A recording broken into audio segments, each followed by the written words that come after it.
Muchas gracias. Sí, muy buenas tardes para todos. Hoy, como decía Pablito, vamos a hablar de los trastornos tiroideos en cuidado crítico. Un tema súper interesante. A veces parecería algo transversal, pero realmente lo vivimos todos los días en cuidado crítico. Nos lo va a presentar el doctor Marco Sierra, residente de cuidado intensivo de la Universidad de La Sabana. Sé que Marco ha trabajado mucho en el tema y nos trae una conferencia muy interesante y con unos mensajes de fondo también muy importantes. Muchas gracias y adelante, Marco. Profe, muchas gracias. ¿Me escuchan ahí? Sí, Marco, perfecto. La pantalla se ve bien. Correcto. Bueno, hola, muy buenas tardes. Como lo mencionó el profe, mi nombre es Marco Fidel Sierra.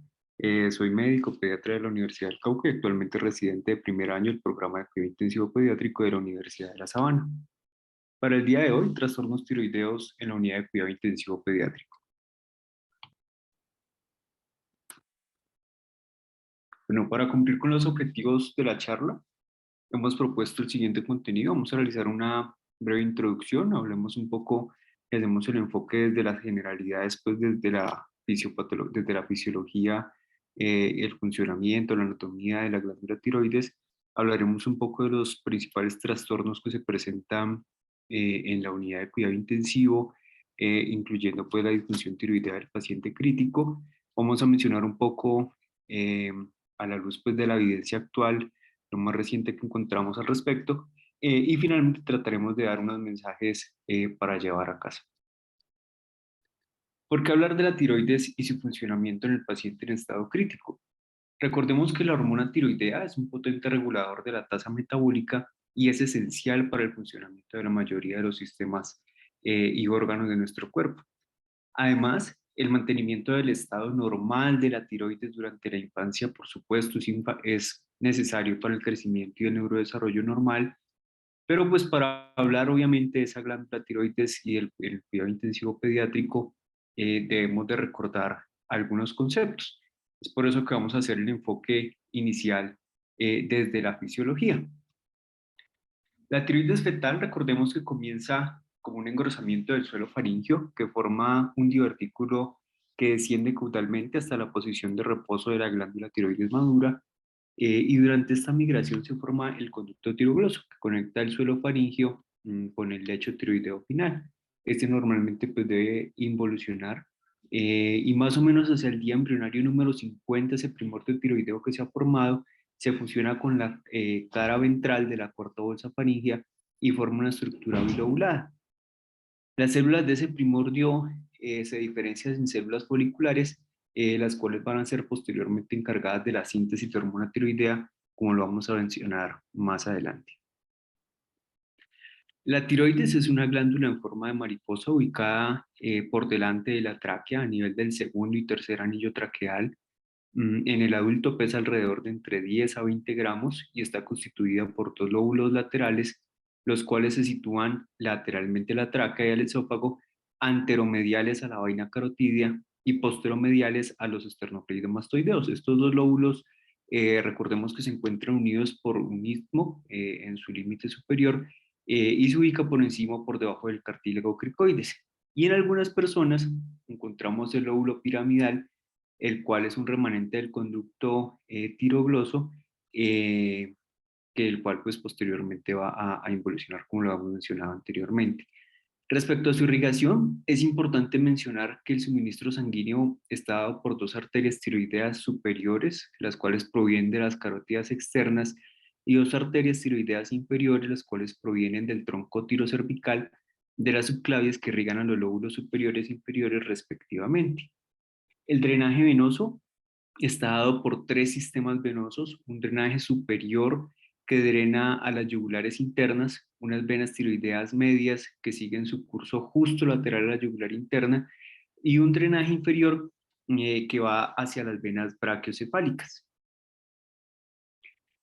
Su conformación histológica está determinada por la división de la glándula portabiques de tejido conectivo. Se va a dividir en lóbulos, los cuales están constituidos por folículos, como se observa en la gráfica. Esos folículos están rodeados por una matriz extracelular y una red capilar y se componen de una única capa de células foliculares que rodean obviamente esa luz folicular que va a estar llena de coloides, como lo vamos a ver más adelante en el proceso de la síntesis. El tiroides contiene otro tipo de células, además de las células foliculares, que son las células parafoliculares. Estas se denominan células C y estas células son la fuente de calcitonina implicada en el metabolismo del calcio, como todos lo sabemos. ¿Cómo se hace el proceso de síntesis de la hormona tiroidea? Recordemos que la única función fisiológica de la glándula tiroides es sintetizar T4 y T3 y se da básicamente por 4 procesos como lo ven en la parte izquierda de sus pantallas. Primero absorción, 2 captación, 3 yodación y finalmente la conjugación para poder que posteriormente se dé ese proceso de liberación hacia el torrente sanguíneo. En la parte alta de la pantalla, si ustedes siguen mi puntero, se da pues obviamente el proceso del paso de la sangre hacia la célula folicular a través de una estructura que es un simportador, un transportador de 2 moléculas de sodio y una molécula de yodo. En este caso va a ser una molécula de yoduro. Ese simportador es una proteína integral de membrana que transporta, como les mencioné, 2 moléculas de sodio y una de yoduro al interior de la célula. Finalmente, ese yodo pues va a pasar a través de la célula folicular y va a salir de esa célula folicular a través de la membrana apical, a través de otro transportador que va a ser el intercambiador de cloro-yoropendrina, donde contribuye a la secreción de yoduro y de tiroglobulina hacia el coloide. Cuando se transporta la tiroglobulina, se transporta la enzima peroxidasa tiroidea. Esta peroxidasa tiroidea requiere, y esta reacción requiere peróxido de oxígeno, perdón, y este peróxido de oxígeno va a ser proporcionado por otra proteína que se encuentra aquí a nivel de la membrana apical, que es la oxidasa dual o DUOX2. Ya en el coloide como tal, cuando tenemos el paso de ese yoduro a un yodo, 1 o 2 átomos de yodo oxidado se incorporan a la tiroglobulina mediado por esa peroxidasa tiroidea que les había mencionado para formar una única yodotironina. Ese proceso es el que les menciono que se conoce como yodación, que posteriormente va a sufrir un proceso conocido, un proceso de acoplamiento, como lo vamos a ver más adelante, ya para conformar como tal la estructura final de la T3 o de la T4. Ahora bien, una vez conformadas o formadas tanto la T3 como la T4, estas deben de ser liberadas obviamente hacia el torrente sanguíneo. Entonces ya vimos cómo se dio el proceso de izquierda a derecha, es decir, desde afuera hacia la parte interior de la sangre, pasando por la célula folicular y hasta llegar al coloide. Vamos a ver ahora cómo se hace el proceso de liberación de la hormona tiroidea.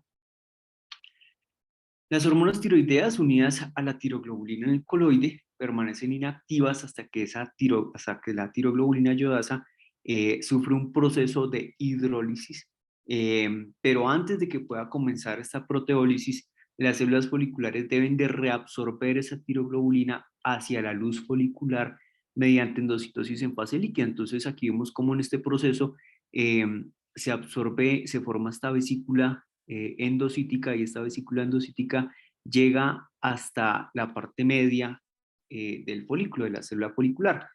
A medida que esa vesícula endocítica que contiene la gotita de coloide se mueve desde la membrana apical hacia la membrana vasolateral, estas se fusionan con unos lisosomas para formar unos lisoendosomas. En el interior de esta vesícula, las enzimas lisosomales lo que hacen es que hidrolizan a la tiroglobulina para formar T4 y T3 libres, o sea, dejarlas solitas. Finalmente, esta vesícula lo que hace es que libera muy cercana a la membrana vasolateral la T3 y la T4, y de esta manera pasan a través pues, de esa membrana y llegan obviamente a la sangre, en donde van a ir pues, a buscar sus diferentes receptores, como lo vamos a ver mucho más adelante. En la circulación ya, tanto la T4 como la T3 se unen a un alto porcentaje de proteínas plasmáticas. Las principales responsables de esta fusión son la globulina de unión a tiroxina, la albúmina y la transtiretina. Recordemos que la fracción de hormona que circula libre o no unida a las proteínas en las proteínas, perdón, es la responsable de las acciones de las hormonas tiroideas en los tejidos diana.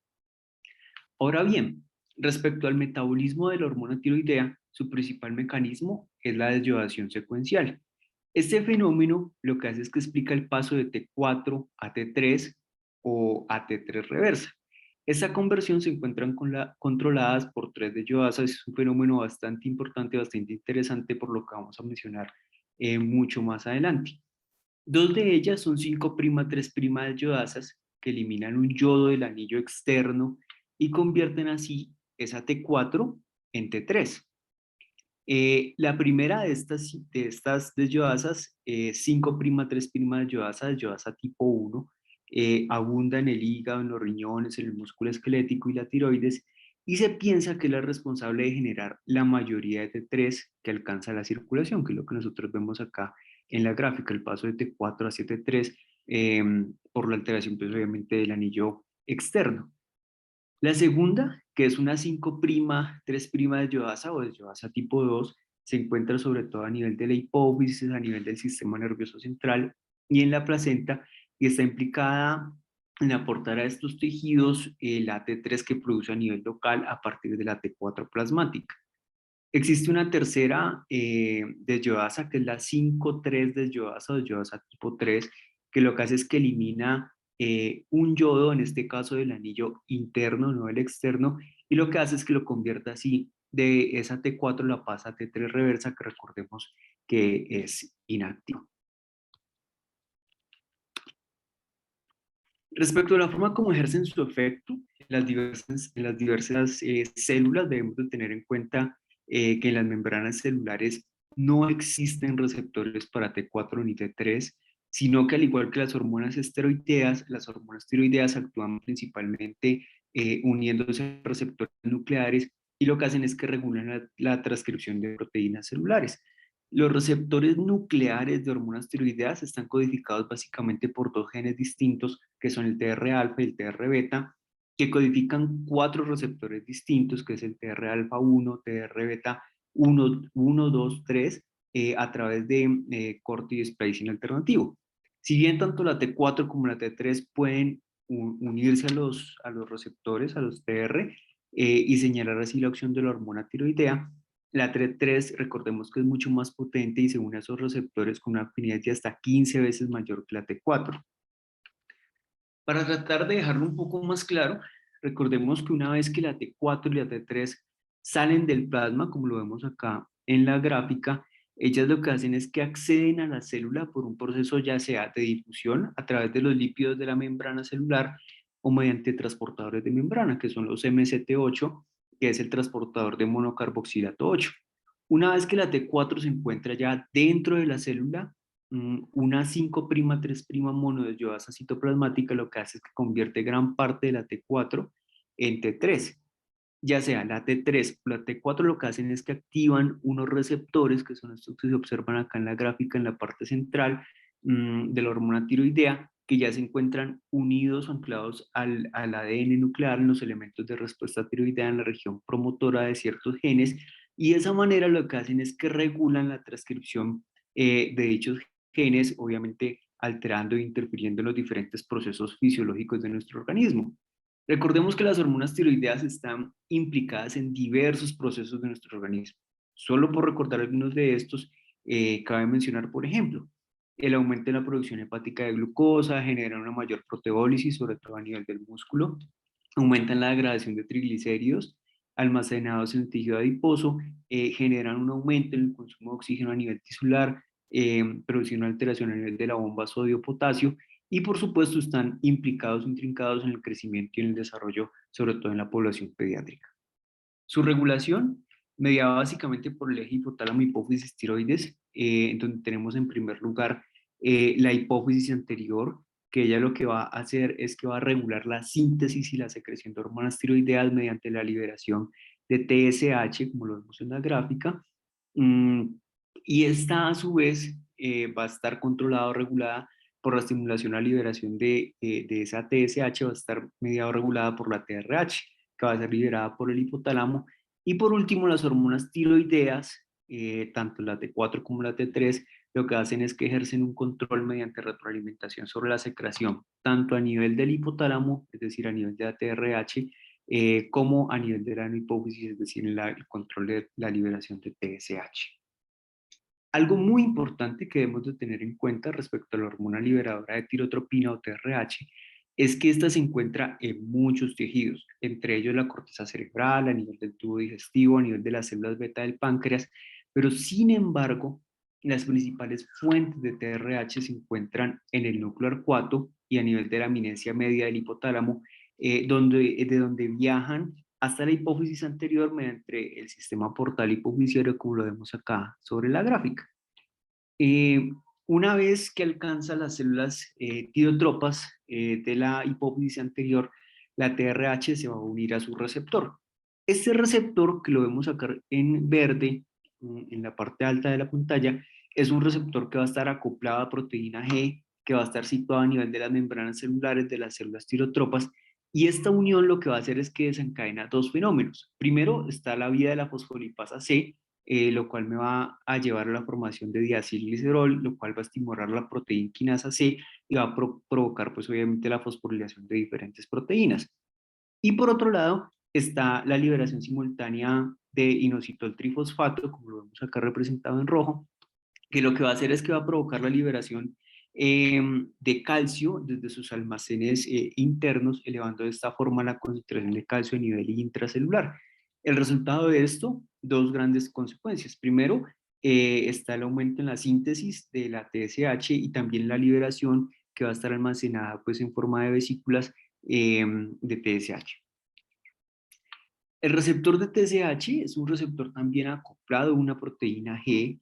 Él lo que va a hacer es que va a activar a la adenilato ciclasa y este aumento en la concentración intracelular de AMP cíclico lo que va a hacer es que va a estimular una amplia gama de procesos o acontecimientos fisiológicos que pues ya mencionamos previamente. Ahora bien, una vez que está claro el funcionamiento de la glándula tiroidea con su regulación, sus receptores y en los mecanismos pues, de acción de las diferentes hormonas, vamos a hablar ahora sí un poco de las diferentes patologías a las cuales nos podemos enfrentar en la unidad de cuidado intensivo pediátrico. Tenemos dos grandes caminos o dos escenarios. Primero, es el paciente con patología previa que llega a la unidad de cuidado intensivo, es decir, el paciente que tiene un hipotiroidismo o, ¿por qué no?, un hipertiroidismo de base. O el paciente que desarrolla la enfermedad tiroidea del paciente crítico, en donde nos centramos en esta parte de la charla. Para recordar, el hipotiroidismo es la alteración más común de la función tiroidea en los niños. Puede ser congénito o puede ser adquirido. El congénito primario es la causa más frecuente de las alteraciones endocrinas en el recién nacido, de los cuales alrededor del 90% de los casos son hipotiroidismos permanentes y el resto son transitorios. El adquirido es causado con mayor frecuencia por una tiroiditis autoinmune, conocida pues frecuentemente como tiroiditis de Hashimoto, y típicamente se presenta con bocio, aunque la glándula tiroides puede ser inclusive normal en el momento del diagnóstico, es mucho más frecuente, mucho más común en niñas que en niños. En segundo lugar, tenemos dentro de los trastornos con hipotiroidismo transitorio que se desarrolla después de un curso corto de un hipertiroidismo, en los cuales destaca la hashitoxicosis, en la cual un pequeño porcentaje de niños con una tiroiditis autoinmune, la presentación inicial se caracteriza con un hipertiroidismo de corta duración, generalmente un tiempo menor de 3 meses. También podemos encontrar el hipotiroidismo como consecuencia de la enfermedad de Graves o derivado inclusive de su tratamiento. En cuarto lugar, el bocio endémico, dado por la deficiencia de yodo. El quinto, algunos síndromes asociados a hipotiroidismo adquirido, como lo son el síndrome de George, el Williams y el Prader-Willi. Y finalmente, como lo veremos más adelante, tenerlo muy presente algunos fármacos que utilizamos frecuentemente en la unidad de cuidado intensivo me pueden afectar el funcionamiento normal de la glándula. Por otro lado, pero no menos importante, el hipertiroidismo, que es una enfermedad rara en la edad pediátrica y en la adolescencia. Cuando uno revisa las cifras, constituye aproximadamente el 5% de los casos totales de hipertiroidismo y se presenta entre 1 a 3 por cada 100.000 personas. Solamente un 15% de esta patología comienza antes de los 10 años, perdón, es más frecuente en mujeres con una relación de 5 a 1. La causa más frecuente, hasta el 95% de los casos en la enfermedad tiroidea autoinmune hiperfuncional, que es lo que conocemos como la enfermedad de Graves, la cual es causada por una acción de los anticuerpos de tipo IgG, estimulantes del receptor de TSH. Por otro lado, están los nódulos tiroideos autónomos hiperfuncionantes, que pueden ser únicos o pueden ser múltiples. Está el adenoma tiroideo tóxico o múltiples el bocio polinodular hiperfuncional. Y finalmente, la tiroiditis subaguda viral o bacteriana o secundaria a fenómenos de radiación, la cual genera una destrucción del tejido tiroideo y liberación de hormonas tiroideas al torrente sanguíneo, lo cual pues obviamente nos puede llevar a una crisis tirotóxica. La crisis tirotóxica es aquella situación en la cual existe un incremento en los síntomas de hiperfunción tiroidea, con peligro obviamente para la vida. Es una emergencia médica. Inclusive cuando uno revisa como los algoritmos de manejo, dice que debe iniciarse tratamiento ante la sospecha clínica, obviamente teniendo en cuenta los antecedentes del paciente, sin esperar inclusive el resultado del laboratorio. Generalmente dice que ocurre en el contexto, como les mencionaba, en el paciente con un hipertiroidismo que no está controlado, y algunos de los desencadenantes que mencionan está, por ejemplo, el exceso de yodo, por ejemplo, la amiodarona, algún proceso pues, quirúrgico, el uso de yodo radioactivo, la suspensión brusca de la medicación antitiroidea, procesos infecciosos, trauma o una cetoacidosis diabética. La clínica obviamente se deriva de un estado hipermetabólico que afecta sobre todo de forma directa el sistema cardiovascular, y el manejo lo podemos dividir en dos grandes grupos. Primero están las medidas generales y obviamente ya las medidas específicas que tratan de controlar esa liberación y específicamente la acción de las diferentes hormonas tiroideas. Dentro de las medidas generales incluye el mantenimiento de la vía aérea en caso de que requeríamos pues intubación, que es muy poco frecuente, debe llevarse a cabo con la mínima estimulación de los receptores simpáticos.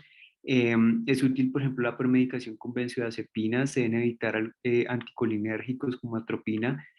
Tampoco recomiendan el uso de ketamina como anestésico, como inductor, pues obviamente por el efecto eh, eh, sobre el sistema nervioso simpático. Se deben utilizar los relajantes con menos efectos cardiovasculares, sugieren el uso inclusive del becuronio, por ejemplo, debido pues, al menor efecto agolítico comparado, por ejemplo, con el pancuronio. Se describe el uso de antipiréticos, obviamente, tratar de evitar ASA, pues que en población pediátrica no lo usamos, debido a que aumenta por la tiroxina libre, el manejo obviamente adecuado y correcto de líquidos endovenosos, y también sugieren el uso del propanolol. Ya dentro del uso del manejo específico está el bloqueo de liberación de hormonas tiroideas mediante el uso de soluciones yodadas. En segundo lugar tenemos los inhibidores de síntesis de hormonas tiroideas, de los cuales el propiltiuracilo es el fármaco de elección. Tercero, el uso de inhibidores de conversión periférica de T4-T3, en donde mencionan los glucorticoides. Y finalmente, el recambio plasmático terapéutico para la reducción de los niveles circulantes de hormonas tiroideas puede ser una alternativa. Y finalmente, entrando al tema principal de la charla, está pues la disfunción tiroidea del paciente crítico, anteriormente llamado síndrome de tiroideo enfermo. Esta se caracteriza por presentar modificaciones dentro del eje hipotálamo hipófisis tiroides, en el cual existen bajos niveles de T3, lo cual pues daba lugar al término del síndrome del T3 bajo. Estos pacientes generalmente enfermos con una baja T3 sérica eran considerados pues con clínica de pacientes eutiroideos, y como consecuencia surgía la expresión del síndrome del eutiroideo enfermo. Sin embargo, el término ha cambiado en los últimos años, se conoce como enfermedad no tiroidea o disfunción tiroidea del paciente crítico. Es como actualmente el término que se utiliza más comúnmente para describir los cambios típicos de las concentraciones de esa hormona tiroidea que pueden surgir después de cualquier enfermedad aguda o crónica, y que no es causada por una normalidad como tal intrínseca de la función de la tiroides. Este evento ocurre como resultado de cambios en el metabolismo de la hormona, de alteraciones en el eje hipotálamo hipófisis tiroides y hasta de disrupciones respecto a la unión de la hormona tiroidea con sus transportadores séricos, como lo veíamos al principio de la charla. Aunque recordemos que diversos fármacos son utilizados en la unidad de cuidado intensivo y pueden estar relacionados con este fenómeno. Por mencionar algunos, por ejemplo, los glucocorticoides suprimen la TSH e inhiben la conversión periférica. El contraste yodado, el yodo, pueden inhibir la síntesis y la secreción hormonal de la glándula tiroidea.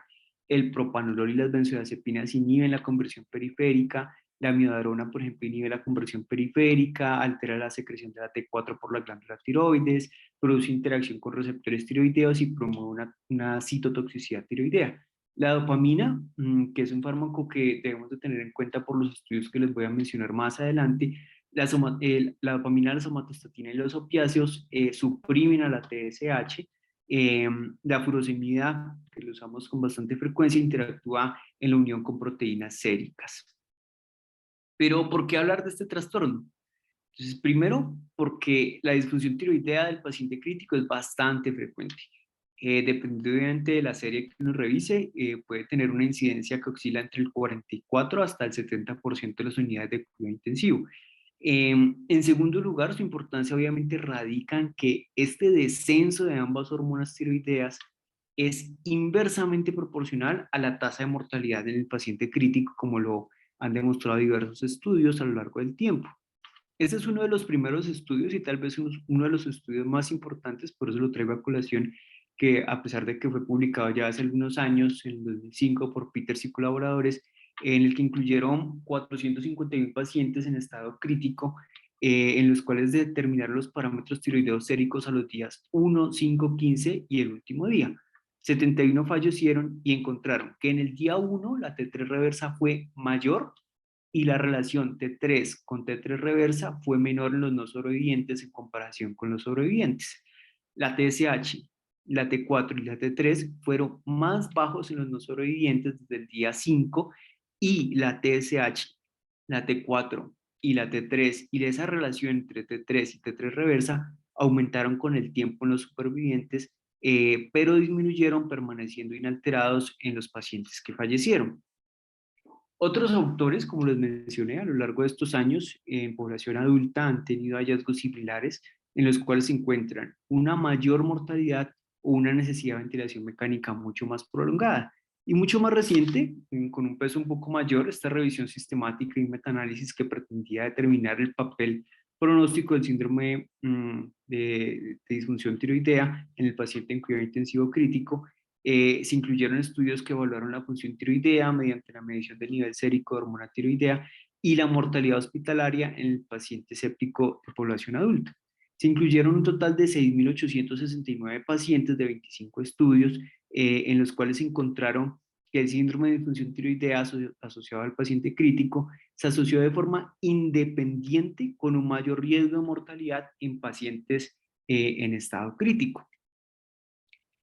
En pediatría, los resultados no son diferentes. El estudio realizado por Den Brinker y colaboradores desde el 2005, un estudio pequeño con 44 niños con shock séptico meningocócico, mostró que una T4 inicial baja se asociaba con una estadía mucho más prolongada en la unidad de cuidado intensivo. El estudio de Yelen y colaboradores publicado en el 2012 con 588 niños en estado crítico encontró que un nivel mucho más bajo de T4 sérica y una proporción más baja de T3 con su relación de T3 reversa al ingreso obtuvieron resultados similares. Y finalmente, mucho más reciente, está el estudio de Jacobs y colaboradores en el 2019, un estudio bastante interesante con 980 niños en estado crítico, mostró que una T4 baja al ingreso se asocia de forma independiente con una mayor mortalidad a los 90 días y con un mayor riesgo de contraer una nueva infección en la unidad de cuidado intensivo. Recordemos que la disfunción tiroidea del paciente crítico puede afectar a pacientes con y sin enfermedad tiroidea subyacente. Y a raíz del estudio de Peters que les mencioné, y colaboradores que les mencionaba en el 2005, ellos lo que hicieron fue que diferencian la enfermedad en una fase aguda y una fase crónica, teniendo en cuenta si la duración de la misma fue mayor o no a 5 días. En la fase aguda existe un descenso en la cantidad de triiodotironina en la sangre que continúa hasta llegar a la fase crónica donde termina descendiendo también los niveles de TSH y de T4. Entonces, la disfunción tiroidea del paciente crítico se comporta como una respuesta adaptativa, sería la pregunta que deberíamos de hacernos. Entonces, una buena hipótesis que explicaría este fenómeno es que ante esa disfunción de los niveles séricos de T3, la acción de esta también va a estar reducida en los diversos órganos en los cuales actúa. Se supone que por lo anterior los pacientes con enfermedad aguda no muestran una sintomatología específica, pero una vez que se instaura esa enfermedad crítica crónica de los pacientes, muestra una sintomatología similar a la observada en el hipotiroidismo, donde tenemos, por ejemplo, alteraciones en el estado de conciencia, una función miocárdica suprimida, pacientes que frecuentemente los encontramos con tendencia a la hipotermia, edema facial, atrofia, pérdida del cabello, debilidad muscular, y podemos encontrar movimientos hiperkinéticos, por mencionar algunos de los síntomas. Para una correcta evaluación, entonces, es importante tener en cuenta dos premisas para evaluar la función tiroidea cuando estamos en la unidad de cuidado intensivo. Primero, no debe ser evaluada a menos que exista una fuerte sospecha de una disfunción tiroidea debido a la alta prevalencia de resultados anormales respecto a resultados reales que muestren la verdadera prevalencia de este trastorno. Y segundo, la TSH sola no es adecuada para una buena medición de la función tiroidea en conjunto. Bueno, finalmente la pregunta que nos queda por resolver tal vez sea, ¿tratar o no tratar? En el paciente con esa disfunción tiroidea en estado crítico, ¿le vamos a brindar tratamiento o no? Entonces se han sugerido tratamientos con T3, con T4, con TRH. En adultos críticamente enfermos, los efectos del tratamiento con T3 sobre el resultado pues realmente han sido bastante consistentes. En pediatría, el manejo con T3, los ensayos clínicos aleatorizados que se han realizado después de cirugía cardiovascular con circulación extracorpórea, que son los que se mencionan en la tabla, en la mayoría de estos ensayos, el tratamiento con T3 no se asoció con diferencias en la duración en la estancia de cuidado intensivo pediátrico o en la estancia hospitalaria total.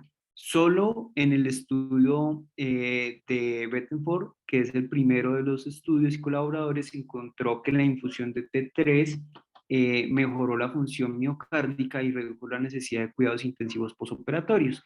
Sin embargo, como les había mencionado cuando hablábamos de las interacciones de los diferentes fármacos que se utilizan en la unidad de cuidado intensivo, estos resultados podrían haber estado algo sesgados hasta cierto punto, ya que los pacientes también se les infundió dopamina.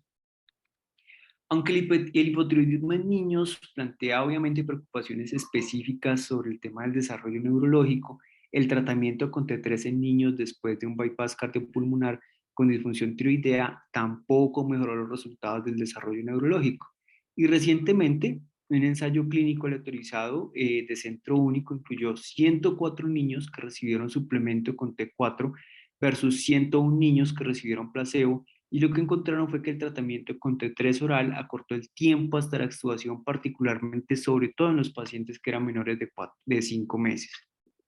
Respecto al manejo con T4, los ensayos clínicos que investigan el tratamiento con T4 que están disponibles en adultos en estado crítico no mostraron ningún efecto sobre la mortalidad, que son los dos primeros de la tabla, mientras que el segundo estudio que se observa en la tabla mostró inclusive una mayor mortalidad en el grupo de tratamiento. Ya en pediatría existen dos metaanálisis, el primero en pacientes pretérmino y el segundo en niños con síndrome nefrótico, en los cuales no encontraron resultados diferentes. Finalmente encontré esta revisión de metaanálisis, la cual incluye 4 metaanálisis con 33 estudios de ensayos clínicos aleatorizados que incluyeron un total de 1.246 pacientes a los que se les dio tratamiento versus 1.294 pacientes adultos a los que se les dio placebo. Encontraron una marcada heterogeneidad entre los diferentes estudios en cuanto al tipo de suplementación de hormona tiroidea, vía de administración, dosis y duración del tratamiento. También encontraron una gran variabilidad en los resultados primarios, como la prevención de alteraciones neurológicas, la reducción de los requerimientos de oxígeno, la restauración de los parámetros endocrinos, clínicos y la reducción de la mortalidad. Ellos finalmente, ¿qué consideran? Que con la información actual aún no está claro si en el paciente con disfunción tiroidea, en el paciente crítico, deba tratarse o no. Finalmente, los mensajes para llevar a casa, quiero que tengamos muy presente y que recordemos que la fisiología resulta clave para entender la disfunción tiroidea del paciente en estado crítico. Esta disfunción puede ser provocada por diferentes factores, como lo vimos a lo largo de la charla, y que la evaluación de la función tiroidea solo debe realizarse ante una fuerte sospecha de dicha alteración. El tratamiento de estas alteraciones aún es incierto y los estudios no establecen con claridad cuál es ese tratamiento ideal para abordar estos pacientes. Con eso doy fin a la charla. Quisiera darle las gracias a los profes pues, por la asesoría que me brindaron y no sé si existe alguna duda en el auditorio. Muchísimas gracias.